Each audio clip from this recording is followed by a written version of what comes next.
Hello दोस्तों, Ajay sir की ई पाठशाला में आपका स्वागत है।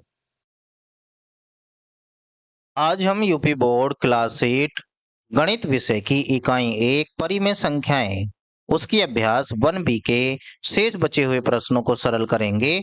इस प्रश्नावली के प्रश्न संख्या 4 तक के प्रश्नों को हमने पिछली प्रश्नावली में सरल कर दिया था। 4 से आगे के प्रश्नों को सरल करते हैं। चलिए शुरू करते हैं। प्रश्न संख्या 5 निम्नांकित रिक्त स्थानों की पूर्ति कीजिए। मतलब हमें एक खाली स्थान भरने हैं।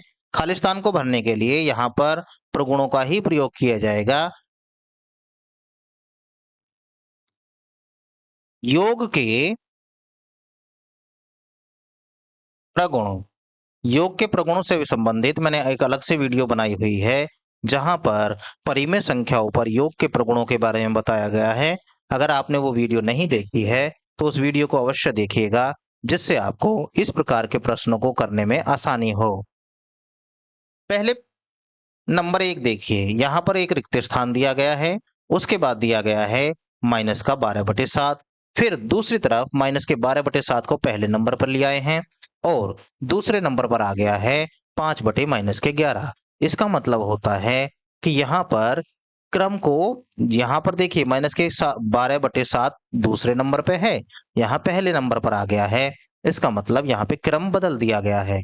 तो जो संख्या यहाँ पहले नंबर पे होनी चाहिए वो यहाँ पर दूसरे नंबर पे पहुंच गई है। तो इसका मतलब यहां से देखने पर पता चलता है कि इस रिक्त स्थान में 5/-11 आंसर आएगा। अब यहाँ पे आ जाइए तीसरा नियम। तीसरा नियम होता है सहचर्य नियम। सहचर्य नियम के अनुसार 3 संख्याओं की जरूरत पड़ती है, पहली संख्या, दूसरी संख्या और तीसरी संख्या। इनमें होता क्या है, संख्याओं का क्रम नहीं बदलते हैं, बस ब्रैकेट बदल दिया जाता है। जो ब्रैकेट पहली और दूसरी संख्या के बीच में लग रहा होता है वो तीसरी, दूसरी और तीसरी के बीच में लगा दिया जाता है। उस हिसाब से देखा जाए तो यहाँ इस रिक्त स्थान में यहाँ पर जो दूसरे नंबर पर संख्या दे रखी है वो आएगी, माना 5/6 इस रिक्त स्थान में आएगा। यही आपके दोनों रिक्त स्थानों के आंसर हुए। पहले वाले में लगा है क्रम विनिमय नियम और दूसरे वाले में लगा हुआ है साहचर्य। इन नियमों को आप ध्यान से पढ़ लेंगे, उसके बाद ही ये प्रश्न बहुत सरल नजर आने लग जाएंगे। आइए अगला प्रश्न देखें। प्रश्न संख्या 6 कह रहे हैं सरल कीजिए। हमें इन प्रश्नों को सरल करना है, सरल करके इनका आंसर निकालना है। चलिए सरल करते हैं। पहले प्रश्न नंबर 1 को देखिए। प्रश्न नंबर 1 हमारे सामने दिया गया है 3/4, फिर प्लस ब्रैकेट बना के माइनस के 8/9 ब्रैकेट क्लोज, फिर दिया गया है प्लस के 5/8। आइए सबसे पहले चिन्ह का हिसाब लगाइए। 3/4 को ऐसे ही रहने दीजिए। यहाँ देखिए प्लस है, ऊपर यहाँ माइनस है, तो प्लस और माइनस की गुणा हो जाएगी तो चिन्ह तो आ जाएगा यहाँ पर माइनस का।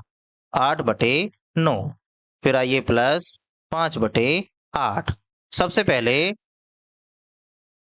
बोर्डमास नियम के हिसाब से सबसे पहले जोड़ने का काम किया जाता है। अब यहाँ पर देखिए ये संख्या प्लस के चिन्ह के साथ है, ये संख्या भी प्लस के चिन्ह के साथ है। या तो आप इन दोनों संख्याओं को पहले जोड़ लीजिए, उसके बाद इस तीसरे वाले को घटाएंगे। तो जोड़ने के लिए यहाँ पर मैं प्रगुण का प्रयोग कर रहा हूँ, मैं इनके क्रम को आपस में बदल रहा हूँ। मैं कर देता हूँ 3/4 को मैं यहीं रहने देता हूँ, इस माइनस के 8/9 को मैं पीछे करता हूँ और 5/8 को आगे कर देता हूँ। ये हो जाएगा 5/8 और ये यहां से पीछे पहुंचा दीजिए 8/9। यहाँ पे मैंने क्रम विनिमय नियम का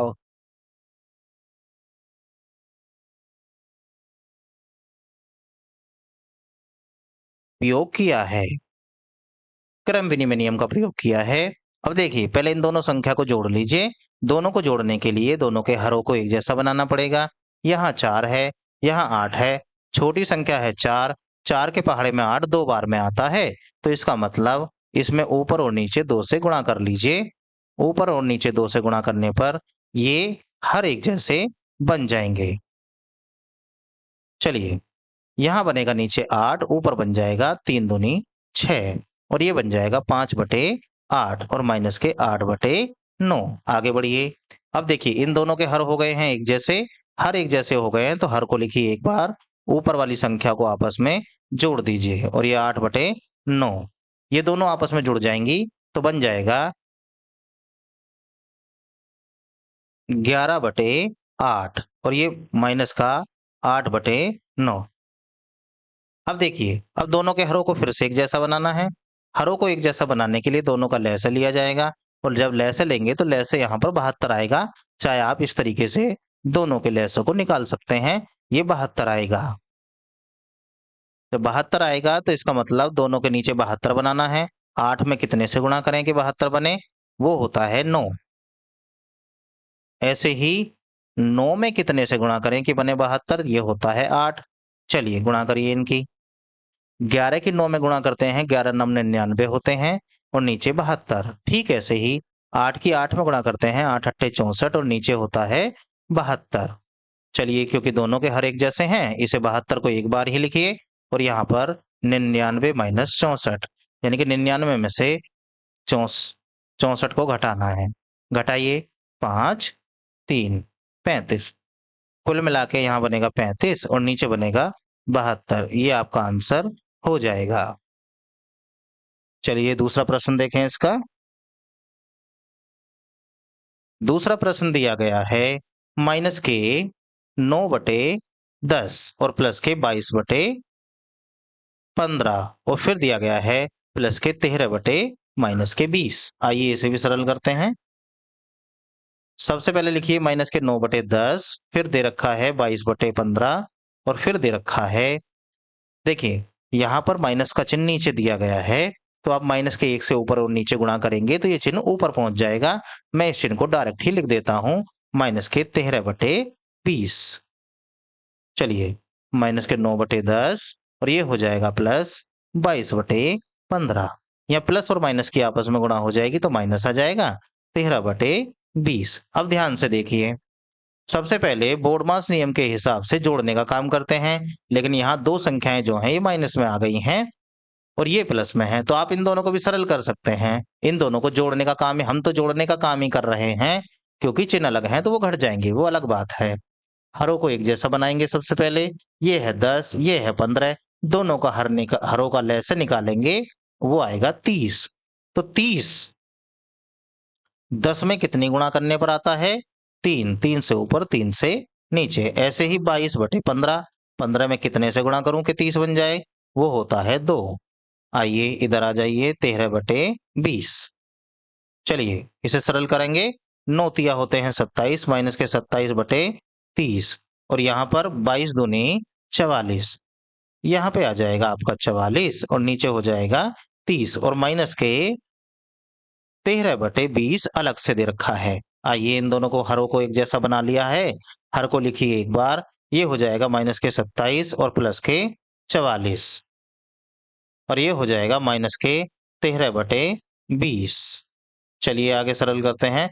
अब देखिए यहाँ पर है प्लस का 44 और माइनस का 27, यानी कि दोनों संख्याओं के चिन्ह हैं अलग अलग, तो इसका मतलब यहाँ पर ये दोनों संख्याएं आपस में घट जाएंगी और जब इन दोनों संख्याओं को आपस में घटाएंगे तो यहाँ पे आएगा प्लस के 17 और नीचे हो जाएगा 30 और यह हो जाएगा माइनस के 13/20। अब इसे आगे बढ़ाइए, आगे सरल करेंगे तो पहले मैं इसे लिख लेता हूं। 17/30 यहाँ पर है और 13/20 यहाँ पर है। अब दोनों को हर अलग अलग हैं, एक जैसा बनाने के लिए फिर से एलसीएम लेंगे। एलसीएम आएगा इसका इस बार 60।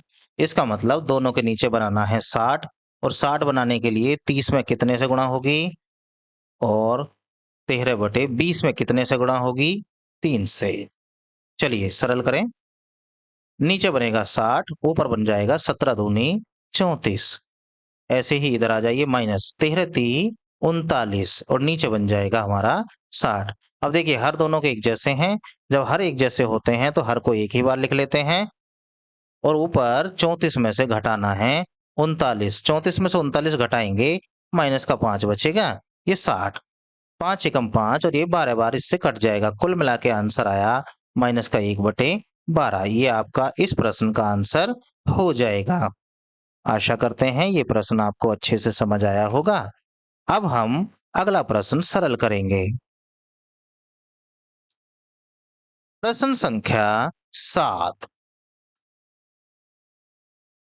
यहाँ पर हमसे कहा गया है निम्नांकित को योग की संक्रिया के प्रगुणों का प्रयोग करके हल कीजिए। मतलब इन प्रश्नों को भी हमें योग के प्रगुण लगाने हैं, योग के प्रगुण लगा के इनको सरल करना है। चलिए इन्हें भी सरल करते हैं, योग के प्रगुण इसमें लगाते हैं। सबसे पहले पहला प्रश्न देखिए। पहला प्रश्न हमारे सामने है 3/7। 3/7 और फिर प्लस माइनस का 5/14, उसके बाद है प्लस माइनस के 11/14। आइए इसे सरल करें। 3/7 ऐसे ही रहेगा, यहाँ प्लस है, अंदर माइनस है, तो प्लस और माइनस की गुणा होने पर चिन्ह माइनस का बन जाएगा, ये हो जाएगा आपका 14। ऐसे ही प्लस माइनस की गुणा करने पर ये भी माइनस का बन जाएगा, ये भी हो जाएगा यहाँ पर 11/14। आइए प्रगुणों का प्रयोग करें। सबसे पहले ध्यान से देखिए, तीनों के हरों को चेक करिए। यहाँ भी 14 है, यहाँ 14 है, यहाँ 7 है। 7 में 2 से ऊपर नीचे गुणा करके यहाँ पर भी हम इसको 14 बना सकते हैं।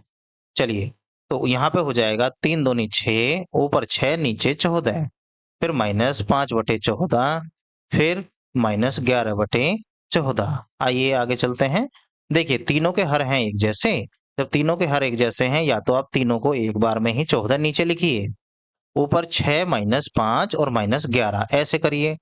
और अगर नहीं करना चाहते तो शुरू के 2 को पहले सरल कर लीजिए, इन दोनों को। जो आंसर यहाँ से आएगा उसके साथ तीसरे वाले को सरल करना। आइए 6 में से 5 घटाएंगे तो बचेगा 1, फिर 1 प्लस का बचेगा, 11 होंगे माइनस के, तो 1 में से 11 घटाएंगे तो माइनस का 10 ऊपर आ जाएगा। माइनस का 10 ऊपर, 14 नीचे। अगर आपको इस तरीके से समस्या हो रही है तो आप इन दोनों को पहले सरल करके जो आंसर आएगा उसमें दूसरे को सरल कर सकते हैं। इसे 2 से काटिए, 5 बार कट जाएगा, इसे 2 से काटेंगे तो 7 बार कट जाएगा। कुल मिला के माइनस का 5/7 इसका आंसर हो जाएगा। आइए इसके दूसरे पार्ट को सरल करते हैं। दूसरा पार्ट हमें दिया गया है 2/5 प्लस, और ब्रैकेट के अंदर है माइनस का 8 माइनस के 3, फिर प्लस, फिर 4/-5, फिर प्लस माइनस के 2/3। आइए इसे भी सरल करते हैं। पहले इसके चिन्हों का हिसाब मैं यहीं लगा देता हूं। देखिए यह माइनस है, नीचे ही माइनस है, माइनस से माइनस कट जाएगा। यहाँ माइनस नीचे है, -1 से ऊपर और नीचे गुणा करने पर माइनस ऊपर चला जाएगा। यहाँ पहले से ही माइनस ऊपर है, तो मैं इस लाइन को डायरेक्ट लिख देता हूँ। 2/5 पहले आएगा क्योंकि माइनस से माइनस चिन्ह कट गया है, ये प्लस का 8/3 हो जाएगा। फिर यहाँ पर देखिए प्लस का साइन बाहर है, और मैंने कहा कि -1 से ऊपर और नीचे गुणा करेंगे तो ये नीचे वाला माइनस का चिन्ह ऊपर पहुंच जाएगा, तो माइनस के 4 ऊपर हो जाएगा, 5 नीचे। अब यहाँ तो पहले से ही ऊपर पहुंचाया हुआ है माइनस का चिन्ह, तो कोई आवश्यकता नहीं है। आगे बढ़िए। आगे है 2/5 ऐसे रखें, फिर प्लस 8/3 को भी ऐसे रखें। फिर देखिए प्लस बाहर माइनस अंदर, गुणा करेंगे तो माइनस का आएगा 4/5। फिर आगे आइए, प्लस बाहर माइनस अंदर, गुणा करेंगे तो चिन्ह बनेगा माइनस का 2/3। अब यहाँ पर देखिए मैं इन दोनों संख्याओं के बीच में ब्रैकेट बना देता हूं, क्योंकि मुझे इनमें क्रम विनिमय नियम लगाना है। मैं यहाँ पर इन दोनों ब्रैकेट को लगा रहा हूं। अब मैं लगाऊंगा यहाँ पर क्रम विनिमय नियम। क्रम विनिमय नियम में होता क्या है, जो संख्या पहले नंबर पर होती है उसे दूसरे नंबर पे कर दिया जाता है, जो दूसरे नंबर पे होती है उसे पहले नंबर पे कर दिया जाता है। मतलब 2/5 को ऐसे रहने दीजिए, यहाँ पर आगे की तरफ आ जाएगा माइनस का 4/5, और ये जो प्लस वाली संख्या है ये अंदर चली जाएगी दूसरे नंबर पे, ये हो जाएगा 8/3, और ये पीछे वाली संख्या को 2/3 ऐसे ही रहने दीजिए। अब ये करा क्यों गया है उसे समझिए, क्योंकि यहाँ पर पहली वाली जो संख्या हमें दे रखी है इसके बटे में है 5, और यहाँ पर जो तीसरे नंबर पे है इसके बटे में भी 5 है। मतलब दोनों के हर एक जैसे हैं, तो आपस में आसानी से जुड़ और घट जाएंगी। यहाँ पर देखिएगा 3, यहाँ पर देखिए 3, हर इन दोनों के एक जैसे हैं, तो ये दोनों आपस में अच्छे से जुड़ जाएंगी या फिर घट जाएंगी, इसीलिए इन्हें आगे पीछे किया गया। अब देखिए दोनों के हर हैं एक जैसे, हर को एक बार लिखिए, यहाँ पर 2 में से 4 को घटाना है। अब इधर आइए, यहाँ भी दोनों के हर एक जैसे हैं, हर को एक बार लिखिए। यहाँ 8 में से घटाइए 2 को। चलिए, जब यहाँ 2 में से 4 को घटाएंगे तो माइनस का 2 आएगा बटे 5। फिर यहाँ पे 8 में से 2 को घटाएंगे तो आएगा 6 बटे 3। अब देखिए, दूसरी बार में भी फिर हर एक जैसे नहीं है, तो हरों को एक जैसा बनाना पड़ेगा। हरों को एक जैसा बनाने के लिए हर का लैसे लिया जाता है। लैसे लेंगे तो 15 इसका लैसे आएगा। तो माइनस के 2 बटे 5 में 3 से नीचे 3 से ऊपर गुणा करेंगे, और ऐसे ही यहाँ पर 6 गुणा 15 बनाने के लिए इसे 5 से नीचे 5 से ऊपर गुणा करनी पड़ेगी। चलिए इसे सरल कर लेते हैं। आप सोच रहे होंगे यहाँ पर भी काटना पड़ेगा, कट जाता तो क्यों नहीं काटा है? तो ध्यान रखिएगा, काटने के बाद भी एलसीएम ही लेना पड़ता, तब भी गुणा करनी पड़ती। तो हम एक बार ही इस काम को खत्म करेंगे। देखिए, माइनस का 2 की गुणा 3 में करेंगे तो माइनस का हो जाएगा 3 दूनी 6 और नीचे हो जाएगा 15। ठीक है, ऐसे ही यहाँ हो जाएगा 30 और नीचे हो जाएगा 15। अब देखिए, दोनों के हर हैं एक जैसे, हर को लिखिए एक बार। ऊपर बचा माइनस के 6 प्लस 30। अब एक प्लस में है, एक माइनस में, इसका मतलब ये आपस में घटेंगे। घटाइए, 30 में से 6 जाएंगे तो 24 बचेगा प्लस का बटे 15। अब 5 से इसे काटिए, 5 अट्ठे 5 से नहीं 3 से काटिए, 3 अट्ठे 24 और 3 से काटिए इसे 5 बार, यानी कि हमारा बना 8 बटे 5। ये हमारा आंसर हो जाएगा। आशा करते हैं ये सभी प्रश्न आपको समझ आ गए होंगे। वीडियो को देखने के लिए आपका धन्यवाद। Thanks for watching.